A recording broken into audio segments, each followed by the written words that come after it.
Ladies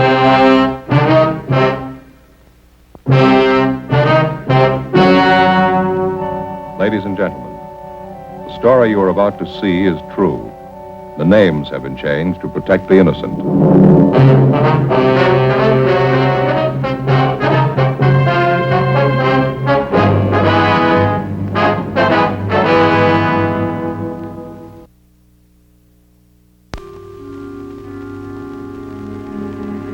This is the city.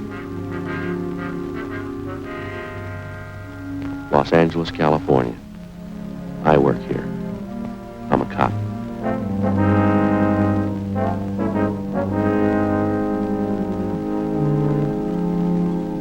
It was Monday, April 20th. It was windy in Los Angeles. We were working the day watch out of traffic division, hit and run felony detail. My partner's Frank Smith. The boss is Captain Calfee. My name's Friday. An aching wisdom tooth had kept me awake most of the night. I had an appointment with a dentist, and I was trying to stop the pain until then. I wasn't having much luck.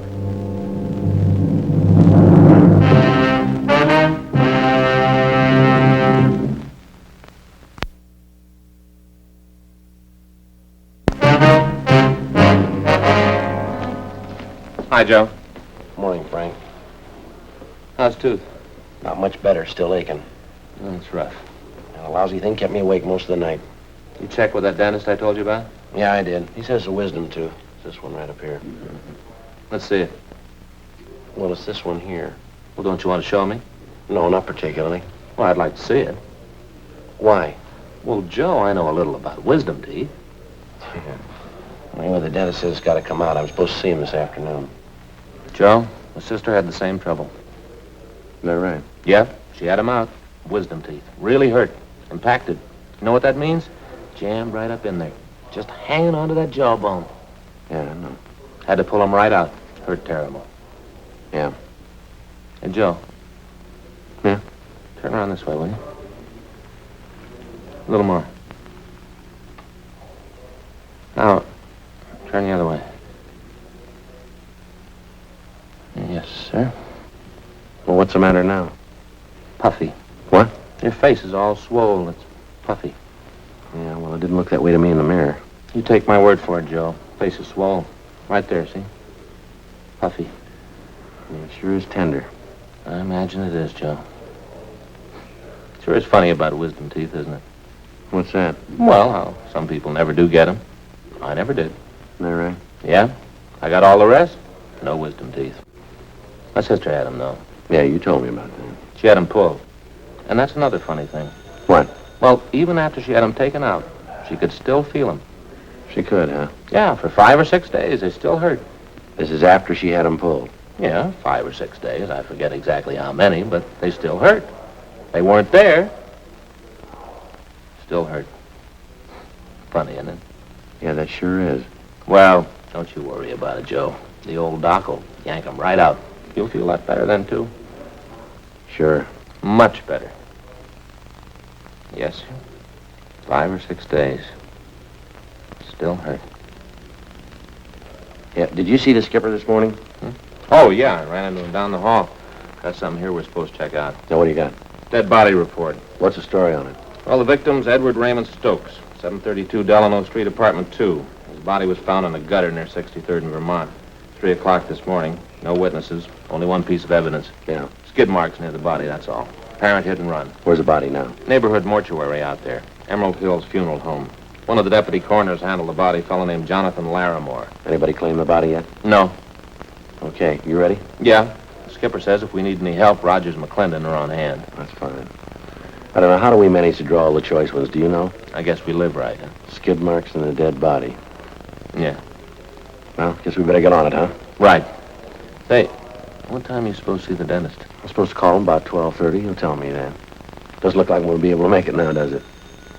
You should take care of that, Joe. Sure is funny. What's that? My sister. Same thing. Had 'em pulled. Her wisdom teeth. 5 or 6 days later, they still hurt. Really tough. 5 or 6 days.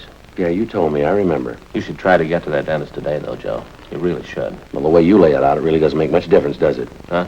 I still got 5 or 6 days.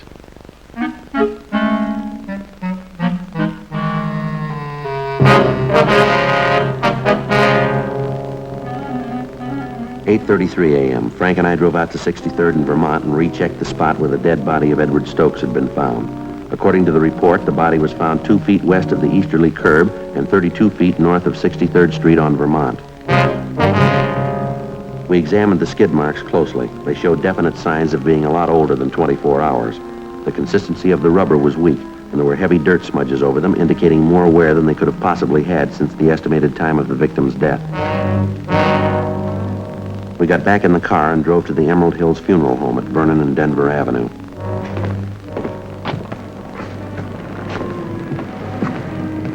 Yeah, it's a nickel an hour, you got one? Used to be pennies. Hey, Joe. Yeah. Did you ever notice this about funeral homes? What's that? Well, they put awnings over the windows, but they never open the drapes. Yeah. Did you ever wonder about that? No, not particularly.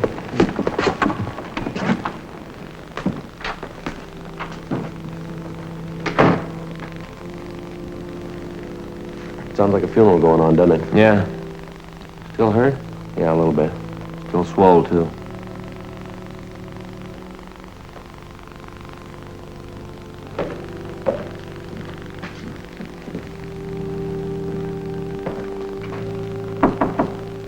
Yes, sir. May I be of service, gentlemen? Police officers. We'd like to talk to a Mr. Larimore. I understand he's a deputy coroner. Yes, I'm Larimore. You came about the hit-and-run victim. Yes, sir, that's right. This is Officer Smith. My name's Friday. We'd like to check the body if we could. Certainly. I understand you moved the body from the scene of the accident here to the mortuary? Yes, that's right. Early this morning. Unusual case. Why do you say it's unusual, Larimore? Well, here. I've got it on the report. You can see for yourself later. Yes, sir. The victim's knee has a single clean cut. Also the wounds on the head. I've never seen any like them in hit-and-run cases I've been called on. You don't think the victim could have been killed by a hit-and-run car, is that it? No, I don't say that. It's possible that it might have been a car. Well, let's say it's not very probable. I see. Has anyone at all inquired about the body, Larimore? No one, no. It's funny. Would you excuse me for a moment, please? I have to check down the hall. I'll be right back. Be right back. You can see the body then if you like. Thank you.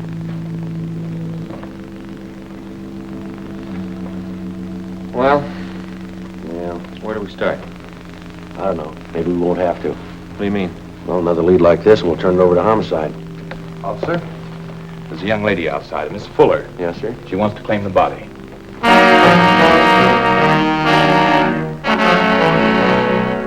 The girl was shown the body. She identified it as that of Edward Raymond Stokes. She gave her name as Marion Fuller, the victim's fiancée.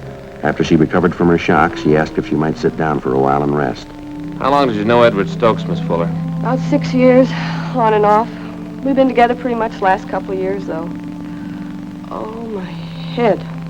Terrible headache. Would you mind telling us exactly what happened while you were with Stokes last night? Everything you can remember. Oh, I can't think. This headache's killing me. Well, we should try, Miss Fuller. It's important.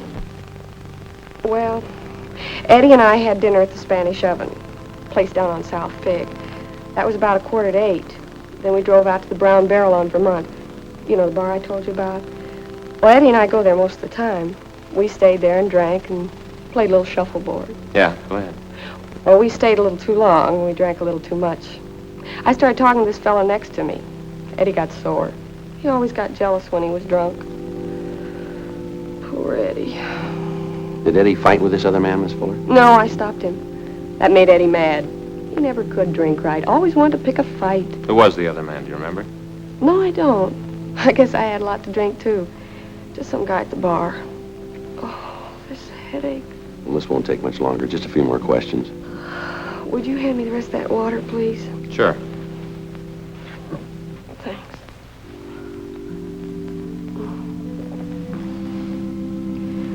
Would one of you have a cigarette, please? Yes, ma'am. Thank you. You're welcome. Here's a match.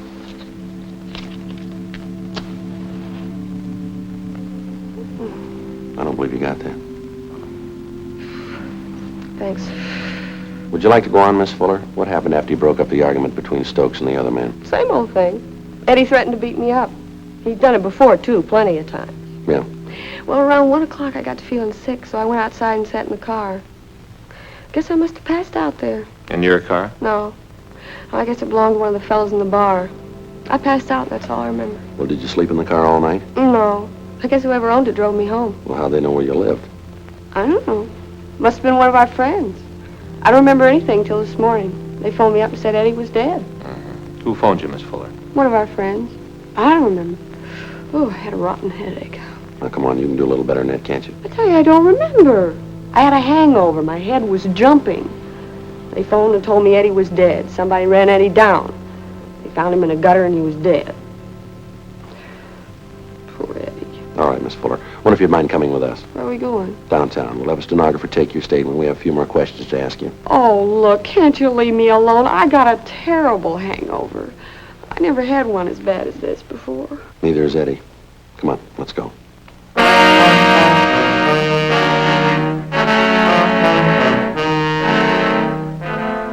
On the way back to the office, we stopped at a drugstore and I picked up a box of aspirin. The wisdom tooth was giving me trouble again. The clerk at the soda fountain fixed something for Marion Fuller's hangover.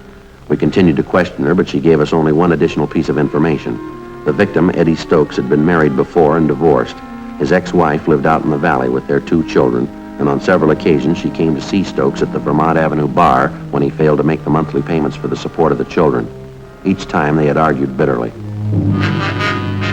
We had a police stenographer take the Fuller woman's statement, and then she was released. 10:45 a.m. Sergeants Rogers and McClendon were assigned to check out the Vermont Avenue bar where Stokes had last been seen alive. Frank and I drove out to the valley to the home of Catherine Stokes, the victim's former wife. We told her what had happened. I guess I shouldn't be surprised. Excuse me, I can't help it. It looks like it could have been a hit-and-run driver, ma'am. We've been assigned to investigate. Oh, I don't think I'll be able to help much. Eddie and I have been divorced almost 5 years now. I see. The judge said he could visit the kids on weekends. They never came around, though. Eddie never had any feeling for the kids. How many times have you seen your ex-husband in the last 5 years? I'm not sure. About a dozen times, I guess. Well, when did you see him last? Last week, I think it was. Yes, Thursday of last week. He hadn't sent any money for the kids' support for 3 months. I hated to chase after him like that. Always so embarrassing. There wasn't anything else I could do. Where did you meet him, Mrs. Stokes? At that bar he used to hang around. It's over on Vermont. It's called the Brown Barrel or something. He was drinking quite a bit, always drinking. I asked him for the money. We argued as usual. Yes, ma'am.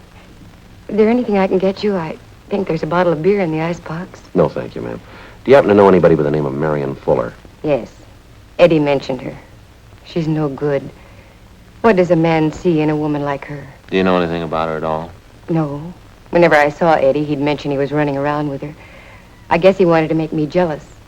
I only pitied him. Now, can you think of anything at all that might possibly have a bearing on his death? I guess not. Eddie was probably drinking, wandered into the street, and a car hit him. I don't know. Oh, there's the bakery wagon. I've got to get some bread and a few things. Would you excuse me? I think that's about all, don't you, Joe? Yeah, I think so. I'm going to leave you one of our cards, Mrs. Stokes, in case you want to contact us for any reason. Yes, all right. You know, it was so wonderful when we were married, Eddie and I. My folks gave us this house as a wedding present. We got wonderful presents. That's so. We had everything he wanted. A car, nice house, the kids. It was wonderful till he started drinking. Then everything went. His job, everything. It started all of a sudden. I never knew why. Yes, ma'am. How do men get that way? How do they start? I don't know, ma'am. We only see a part of it. Yes? When they finish.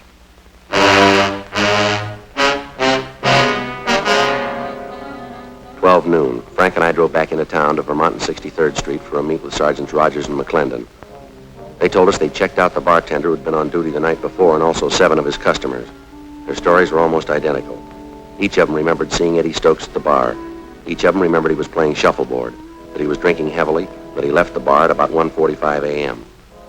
All of us had the idea that for some reason the bartender and the customers were lying.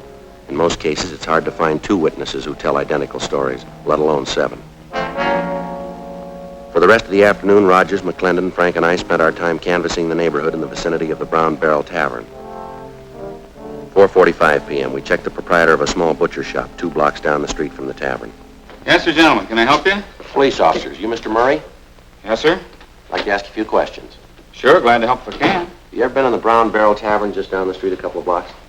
Brown Barrel? Yeah, I go there all the time. When was the last time you were there, Mr. Murray? Last night, wife and I went to the movies. We dropped in at the Barrel on the way home for a beer. I see. About what time was that, would you know? Oh, pretty close to 2.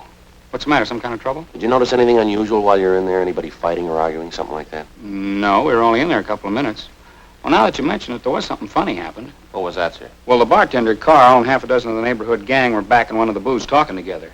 They seemed kind of nervous. None of them seemed to be having a good time. Yeah. The wife and I yelled hello at them, but they kind of gave us the go-by. Then this drunk came up to us. Never saw him before. Don't know who he is. I see. Say, excuse me, I've got an order to get out. Would you boys like to step back here? We can talk. Fine, thank you. Yeah, this drunk comes up to us and he whispers to me, say, you better get out of here. There's been a fight.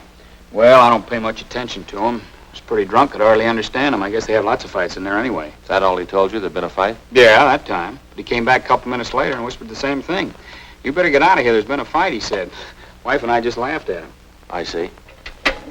He said, I know all about it. The guy's been murdered.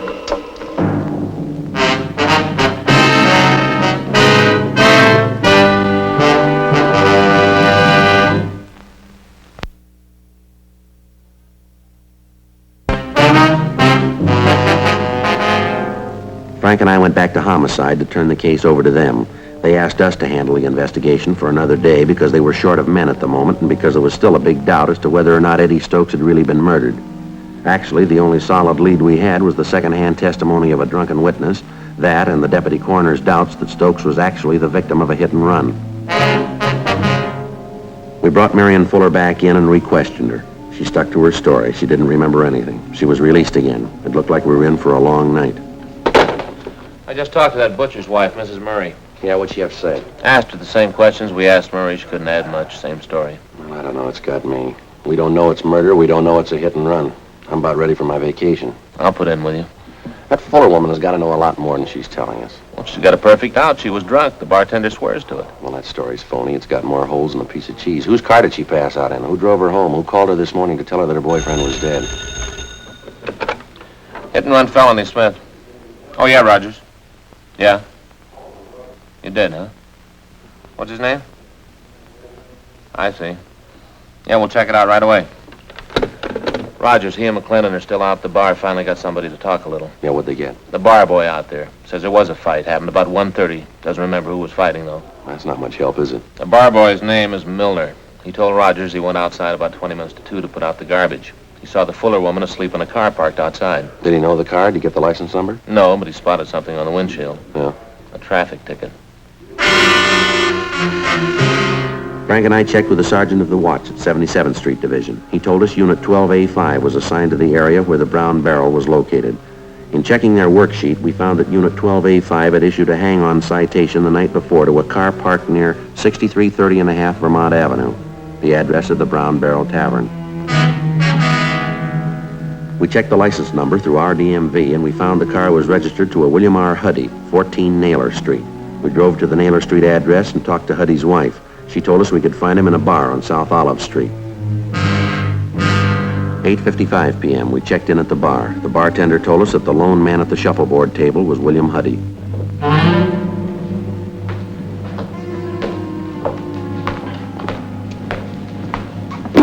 Your name William Huddy? Yeah, that's right. Police officers want to talk to you for a minute. Oh, what about? Like to ask you a few questions. What's the matter? Nothing, we just want to talk to you. Yeah, all right. Were you at the Brown Barrel Tavern out in Vermont last night, Huddy? Yeah, I was. Why? What's the matter? Do you know her, Marion Fuller? Yeah, she hangs around the place. Goes with a guy named Eddie. Did you drive her home last night? Yeah, matter of fact, I did. She passed out in my car. Nice kid, but she drinks a lot. I drove her home. You mind telling us what happened at that bar last night while you were there? Well, it was a pretty funny setup there. I came in about 9 o'clock, started playing shuffleboard with a couple of guys. Eddie Stokes was one of them. Yeah. Well, Eddie's not much of a player. He drinks too much, too. Hothead. Got in a beef with the guy at the bar over Marion. Nothing big, though. The guy left after a while. All right, go ahead. Well, that's about all. I left the place around 1:30. Eddie was beefing with some merchant seaman about that time. Real hot beef. Eddie was choosing him. He was giving the guy a bad time. Was the Fuller girl still in the bar at that time? No, but when I went outside, I saw her sleeping in my car. I drove her home, left her off, and then came back to the bar. That's when they told me. Told you what? They said Eddie had a fight with this merchant seaman. They said it'd be better if we kept it quiet. Who told you that? Carl, the bartender. But I got the real story from one of the fellows I was playing shuffleboard with, Leo McCarty. What'd he tell you? Oh, he said when Eddie Stokes left, the merchant seaman followed him out, said he chased Eddie. McCarty went out about 5 minutes later. Yeah. The merchant seaman was gone. Stokes was lying in the gutter down the street. Did McCarty look at him? Yeah, I said Stokes looked pretty bad. Said he looked like he was dead. But I wouldn't believe that if I were you. Why not? McCarty always exaggerates.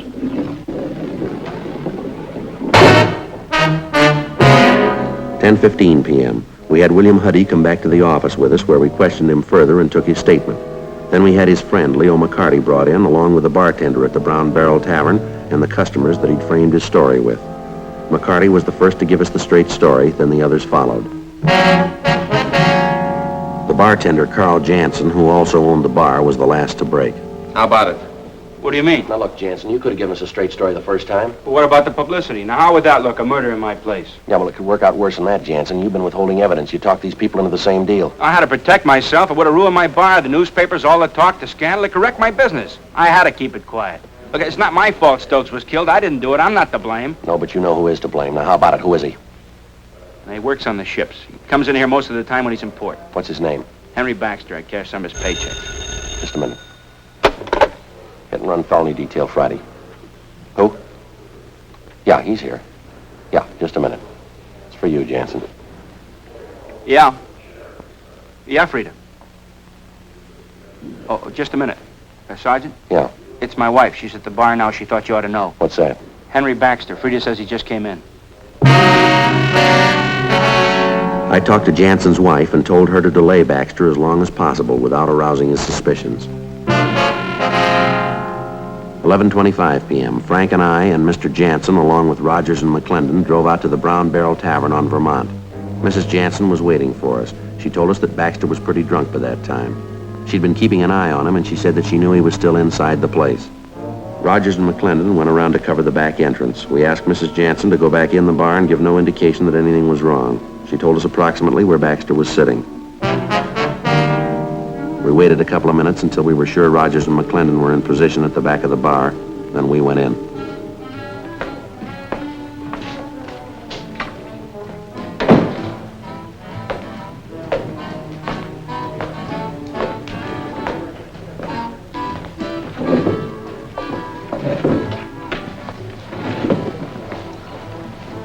Where is he?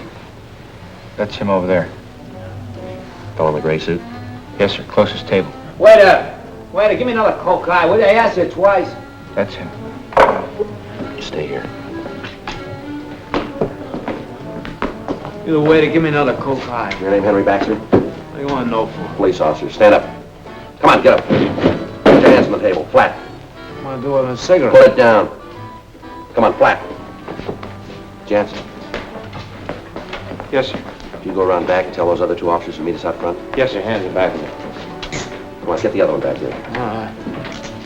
What's this all about, anyway? What's the beef? You know what the beef is. Yeah. Lousy punk Eddie Stokes, wasn't it? It was him. I showed him how it was done. Yeah. How'd you kill him, Baxter? It was easy. I slugged him, pounded his head on the curb. He was drunk. Never know what happened. All right, let's go. Trying to give me a bad time.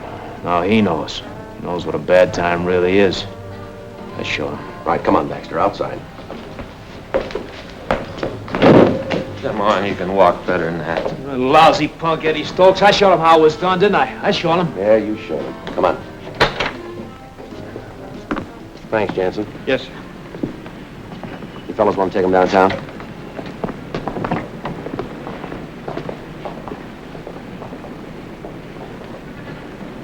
Well, Hey, Joe. yeah. How's the tooth? The what? The tooth, the wisdom tooth.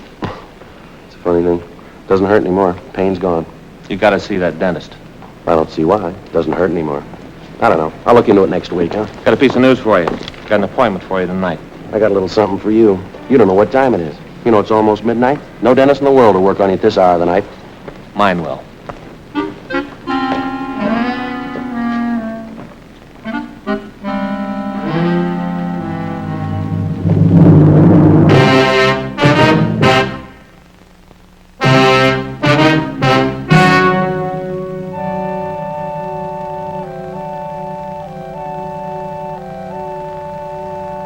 On July 30th, trial was held in Department 92, Superior Court of the State of California, in and for the County of Los Angeles. In a moment, the results of that trial.